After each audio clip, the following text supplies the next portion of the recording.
what Firenze brought up as a strategy to work against Bamberg. And we have Firenze in white and Bamberg in blue. That's it, yeah. So we see at the start of Firenze last year also they struggled a bit with players. I remember that they made the last place, and now we see Bamberg like with a typical game, like attacking the defender, pushing him up. We can see here, I guess it must be probably Gesa here on the open side who tries to receive the ball, but Bamberg, they're typically starting very physically. They're trying to keep the ball at the bottom. Now all this kicking is very, very hard, but they brought it through, and maybe there was a first goal. First goal already. Oh, first goal. That was. I assume it was Lukas Tada who scored here, because I've seen his taped finger. And this was the typical gameplay. So there was like one from the front, bringing the pass on the side where Lukas Tada is in this position, and then he takes the ball and brings it very, very quick through the basket. And this was a very, very nice first goal after 1 minute here. So we see Hannes Hoffmann here with the number 6 here in the scrum, together with Clemens Neumüller. Here they're both trying to get the ball. Is it Clemens? I'm not sure. So they're both getting it, but also Italy here now. They got the ball and played here, and yeah, it was now.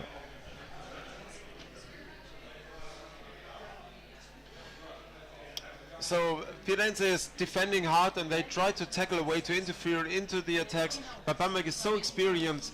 They go, the ball always goes in the back again. The attackers go into the defense, ball goes back in the next wave. But Firenze does a good job, and even succeeds to get in hold of the ball, strip the ball out of the way, intercept the pass, but they're stuck immediately in the forechecking defense of Bamberg. And there is no player for the Firenze player. Here we go, a little bit late, the player arrived, and you see Firenze is a little bit out of breath because there are not enough players down in the pool, in the bottom of the pool, to receive the balls. But here is the first attack of Firenze in the area of Bamberg, but this is where Bamberg stopped it and goes for the counter attack. Here's really Aron having the ball now, passing through Sebastian. And yeah, here we see this massive attack from Sepp Lange, who is now giving the pass to Hannes Hoffmann, and he scored. Hannes Hoffmann with the number 2 makes a second goal here now. And this was very easy for them because the defense of Firenze was a little bit up on the basket, and they tried to fend the attack off, but the Bambergers are too fast to switch and to score in the gap. But I can tell you, Bamberg is a very, very well standardized team, so they have at least 3, 4, 5 game starts. We have seen the first with the attacker coming in front, bringing the pass to Lukas Tada, who's on the right hand side of the basket, receiving the ball and scoring immediately.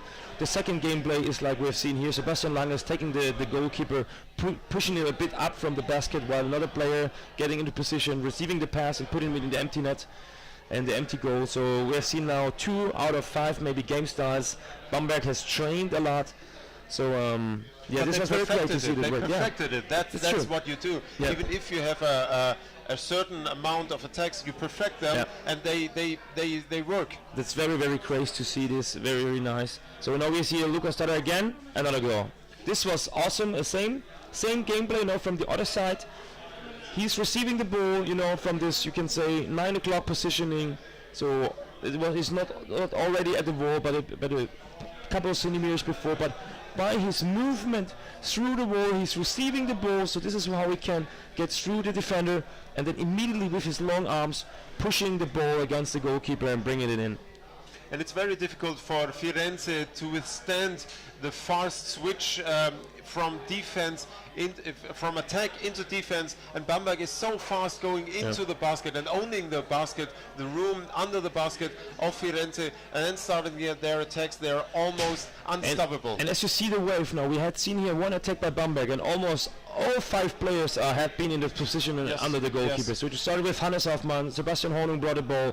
We have seen then the other 2 Bamberg players then now taking the same position. So there was always the opportunity by winning the ball just to drop it down, just leave it down the basket at the bottom of the basket, and this was always what we saw right now was a good gameplay from Firenze, but there was no second player, and they took too long. Another now scoring, and it was a nice play by Sebastian Hornung and Clemens Neumüller, who initially started with bringing the pass by Clemens to Sebastian on the other side, and he immediately passed the ball back down where Clemens with the number 5 could score from the open side. Thank you, Ariane. Yeah, well, probably there's a lot of hearing me in the last days, especially in the World Championship for juniors, and luckily I have Thorsten with me. That's a fresh new voice coming in. Otherwise, people hear me for days after days, and Lorena will be back soon. But here Firenze again does a very good job going forward, but it takes too long for a second station to get the ball. And one player against 3 Bamberg players, one player from Firenze against 3 Bamberg players, that's not enough, and it's really hard to keep up. And then you have the counter attack, and this was holding without ball, and the free throw against lost to the ball, so they made a good job to kick the ball of Adam Fissmann away, but at least they didn't stop to hold him after the ball dropped out. So this, of course, this is a foul. We had seen this now is Niklas Thaler, brother of the captain Lukas Thaler, now keeping the ball very, very close to the basket. He's being attacked, but he's still fighting for the ball. This is also one of the key you can see key strengths of Bamberg, that even when they're in the scrum, they're not trying immediately to bring the ball to the surface. They're trying to win the scrum at the bottom and to keep the ball as close as possible to the basket. And now here we see Sebastian Lange. Now he's trying to push the goalkeeper away, making the pass. Here Hannes Hoffmann received it, attacking, giving the ball on the other side of the basket. Who's waiting there? It's again probably Lukas Thaler. This was also a very nice game start. It started with Sebastian Lange pushing away the goalkeeper, passing to Hannes Hoffmann on the open side. The spot was not open. Hannes Hoffmann attacked. He broke up and brought the ball immediately on the other side of the basket, where was Lukas Thaler waiting, who scored immediately. Awesome. It's very unbelievable hard to defend this level and this game style of playing. Very, very well done by Bamberg. And Bamberg is one of the top teams with the Orcas, with Rixu, and Firenze played in the down half of the Champions Cup for many years. They are a good team, but nevertheless they don't have the experience. They don't have their own league and the experience to play. Even if you have the experience, we need to we also need to make a word for Firenze. They're making here a good job. The goal is never empty. So they're doing here a very, very great defense work. But I noticed from my own experience, I played a lot against Bamberg, even with my home team, what is currently the OT Darmstadt, and they invited us for a training camp.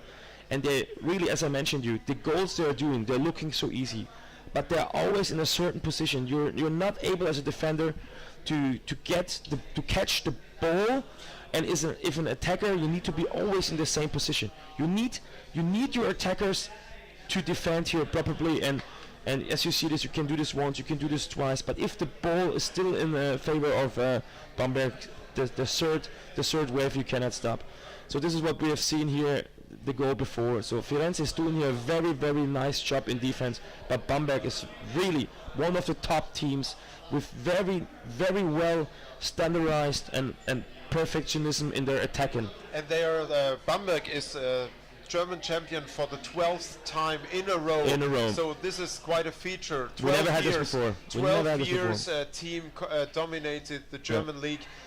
So they really are looking for, and they're coming here to the Champions Cup for more than 10 years now. So they need this victory at the Champions Cup. They never won the Champions Cup. Right? They never won the Champions Cup. Many times they've been in the second place, but they never won. And if you have a team that conquers a big league like the German one, but never wins the Champions Cup up against the international ones, that's always difficult for a team to swallow that. Gesa Todd is now giving here the ball very nice. A blind pass on the other side, and this was also a great one. Scored by, maybe it was one of the Hoffmanners, I'm not very sure, it was Clemens Neumüller, one of the Hoffmann guys, because from the body they are looking quite similar. But as you have seen this, so Gesa Todd, he jumped into the defender, he was kicked several times in the face. I was really wondering that the referee was not giving a signal. But then he made this, he was touching the defender by the feet, pushed him away a bit, and made at the same time this blind pass on the closed side, where the pass receiver immediately scored. Now here you see Firenze above the Bamberg basket, and they try to get in from above, but it's you see, there are not enough Firenze players to establish a chance to pass the ball back and forth between Bamberg. And Bamberg is back again in the attack mode. 4 seconds left in the first half here. Bamberg in blue against Firenze in white. And it's game 4, Champions Cup 30. Sorry. So there was a fast break from Hannes Hoffmann, but it was stopped by the halftime break. So we're now here in the halftime. It's 6-0 for Bamberg. Which is not that big a surprise. No. Thorsten, what do you say? We had a discussion on Facebook, especially from Bamberg, some weeks ago, I guess, where we were discussing if it is necessary for Bamberg to play against teams, for example, Firenze, or if the teams should be set like only the top teams play against each other.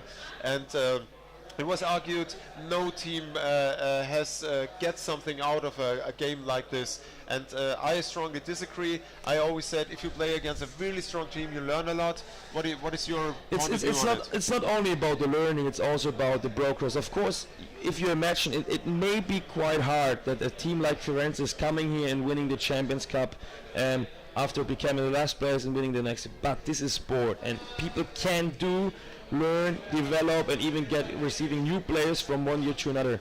Just to give you one example, we talked about, I remember 2016 when the Turkish junior national team took part the first time in the European Championship. It was also like, okay, yeah, the Turkish guys are coming, they're not very experienced, okay, blah blah blah. You could also say we're making two groups, like a strong group and a weak group. But they were the newcomer and they immediately won. They won against the Colombian, they won against us the Germans, and they won against all the Scandinavian teams, one of the top nations.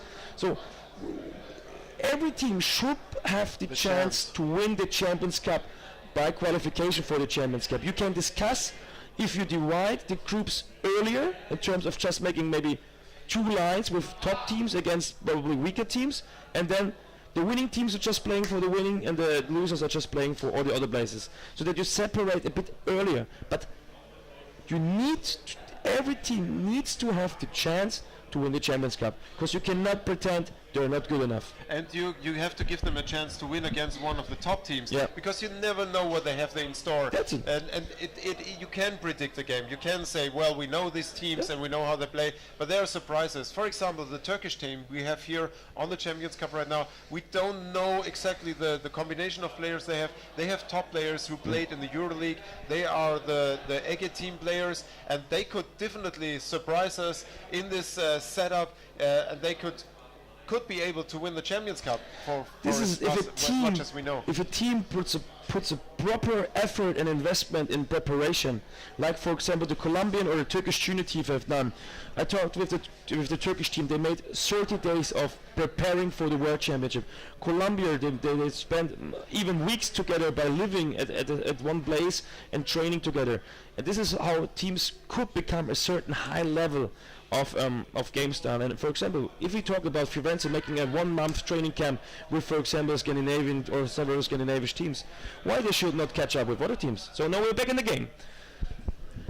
And we changed the signs for those who just switched in. Bamberg in blue and Firenze in white. And Bamberg is leading 6-0 against Firenze here in the second half. Yeah. And Bamberg is already again in the attack in the corner of the Firenze half of the pool, and is establishing their attack pattern around the Firenze basket. You see here Lukas Tada on the one side receiving the ball, giving it back to Andi Weissenberger. Now is again Lukas Tada is passing. Now we see here Adam Fissmann on the open side, waiting, catching the ball. And now he is the ball position, and he's trying to score. Nice defense work here in the first seconds of the second half from Italy. Bamberg had several attack efforts, but they didn't succeed, and you need to have a good defense and experience to stand against the attacks of Bamberg. And this is a free throw against Bamberg, holding without ball. Congratulations to this beginning of the second half to Italy. As you see this, Bamberg, for example, this is for example the biggest difference between the Duisburg ladies we've seen as a German participant for the female competition and the men.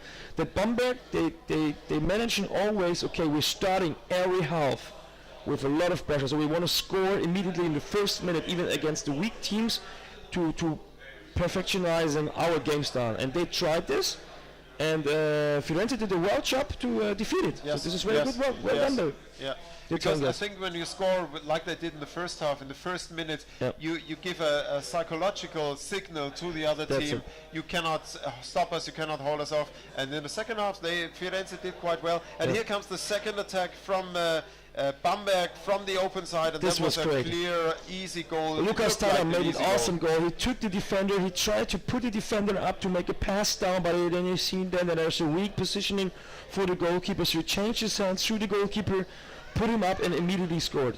So this was like, he had two opportunities in the situation, Lucas, because there was another player on the other side. So he has he had pulled up the defender and had the opportunity to pass, and to pass the ball under the head of the goalkeeper. So another attack here by Bamberg, and they're leading 7-0. Ball is on the open side, already play away in the middle. Attack comes from the close side of the basket, fended off quite well by the Italians in the corner, but Bamberg still in ball control under heavy pressure by Italy, and now there is no defender under the basket, but the Bamberg player didn't succeed in pushing the goalkeeper away. Now from the open side, Hannes Streiber here, he could not score. Pushed but didn't succeed also.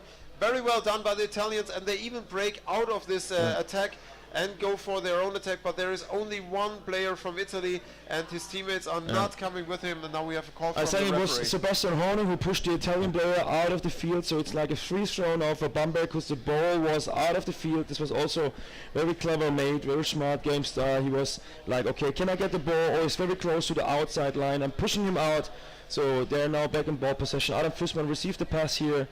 He is very strong, swimming here close to the basket, keeping the ball at the bottom, but he has no pass opportunity, passing to Sebastian Horner.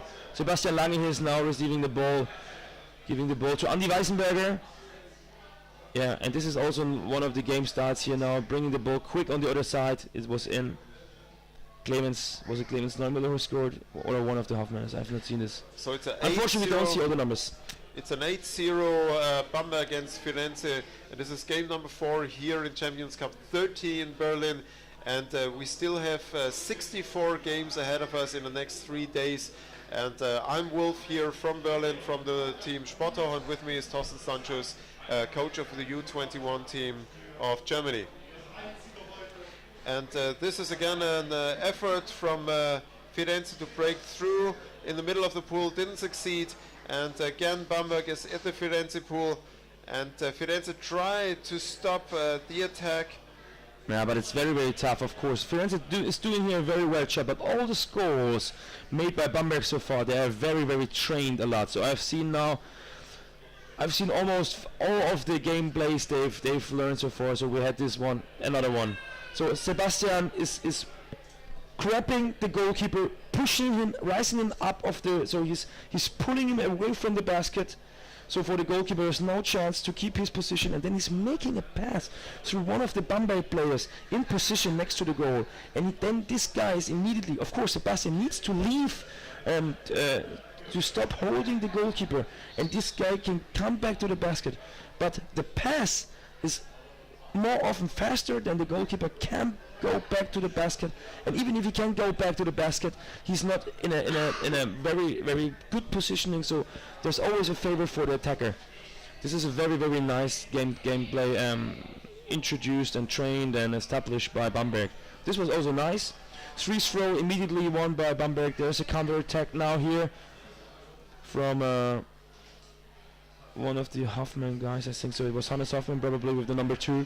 Quite stopped with force from Firenze, but it's and the second wave comes in, and there is no defender, and Bamberg has a lot of space to establish their presence under the Italian basket. And when they are there and when they have no counter against them, no defender, it's easy for them to score. But nevertheless, it didn't happen here because the forechecking of Italy is quite heavy. Yeah. But this also, you see that they try to push goalkeepers and defenders a bit up. They're rising them up from the bottom and bringing the pass down, and always a Bamberg player is waiting at the bottom. This is Adam Fussman now with a big chance, and he's scoring. One against one. Yeah. Adam Fussman here with first push, and then the second one, and with this the goal comes in. Very well done. And this 9-0 now for Bamberg against Firenze in the second half here in Berlin Champions Cup. And as you notice, the games come in a really high frequency. We have a 3-minute break in between the games, and we have altogether 68 games in these 3 days here in the Champions Cup, 30th Champions Cup in Berlin. I think Bamberg is in a nice shape. I'm really looking forward to see them on Sunday playing, or on Saturday. I don't know how this is with this game schedule. I think they're playing Saturday. Today they have 3 games, so we see Bamberg again later against the Turkish team. And the last game of today is for the Turkish team. We have another goal here made, very nice. And against Wien. Yeah, so they're playing against Vienna at. So do we have a time? So we can see them later. The 15th game of the day will be Bamberg against Vienna later, and the latest game. So it's about 9:30. We see the top game against Bamberg versus the Turkish team. I assume this will be the toughest game in the group. Even Vienna is hopefully very well prepared. So even Vienna can. They are well known for their strong defense. So. It will be also a challenge for Bamberg for initially to win against Vienna, but if they do this, I assume that the match against the Turkish team could be the most interesting in this group, or the toughest in this group. So far we have 11-0 lead for Bamberg. Firenze is now in ball possession, playing a bit around, but you see the forechecking of Bamberg is so sufficient. Intense. It's so intense, and they don't give Italy the space to build up some kind of team play around, and the counter-attacks are so fast. The Bamberg player here Sebastian Lange now with the attack. Player from Bamberg against he's so strong. 3 Italian players. But Italy managed to get the ball away and was immediately recovered by Bamberg. They defended with 3 players, won the ball against Sebastian Lange, and then they left the goalkeeper and immediately lost the ball by Andy Weissenberger, who's a German national attacker. But you see here that there's a bit unconcentrated, or they're not very well concentrated. The Firenze comes, so there some of these ball losers are too easy, and now here's another one. Gesa Torres is probably trying to score here from the open side, but very well defended by Italy. Yeah, you see that you need a majority of people at your basket if you want to defend. So if Bamberg comes with 2 players, you need minimum 3 players at the bottom. If Bamberg comes with 3 players, you need minimum 4 players. Then you have a realistic shot. It's really hard to keep it up. The timing, because you need a lot of air timing and coordination in your own team to be there in force when the attack comes. And when you miss it one time, you get a goal like that one. It's just, if wave comes after wave, it's really hard to keep up with that in the defense, because you have to change. And when you're on your side and you have a change in a wave attack, you have not enough people there to fend it off, just like you said. And if you like the same number of Italians down there as there are German players, they will get a score. We have 10 seconds left in the second half, and it's a clear game for Bamberg, one of the top teams here at the Champions Cup. And the next game coming up is the team from Turkey against the team from Austria. This is the end. So this was very well done by Bamberg, but even Firenze did a good job in trying to defend here these matches. So Bamberg is winning here 12-0 against the team from Italy, and let's see what's being the next games then. Next game, like I said, is Turkey against Austria. This will be interesting to see Turkey here playing with this team, which split off from Ege